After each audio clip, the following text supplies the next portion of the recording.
Planning your funeral is really important because I don't think people always realise how difficult it is if the person hasn't planned their funeral and the family have to then try and think what would they have wanted. So even things like, basic things about, do you want to be buried, do you want to be cremated, what songs do you want at your funeral, do you want a religious service or a non-denominational service? There are so many things to think about, and it really is important to think about that in advance.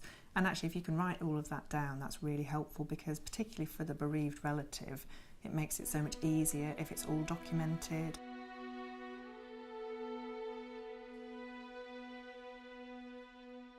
I was in China in July 2009.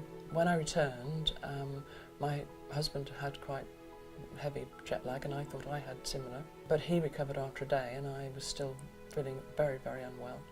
And so 2 or 3 days later I went to the doctors and he said, I'd like to say unfortunately, I'm pretty certain that you have a malignant tumour.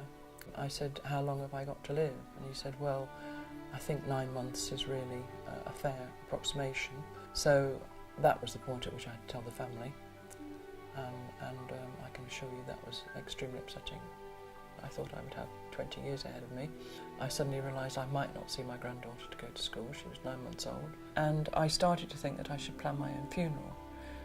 But it's also a very, very difficult thing for people to talk about the end of life with somebody who's dear to them. But if it's all down on a piece of paper or a form or a booklet, it makes it so much easier. You only have to have that conversation once and then you've actually got it in place.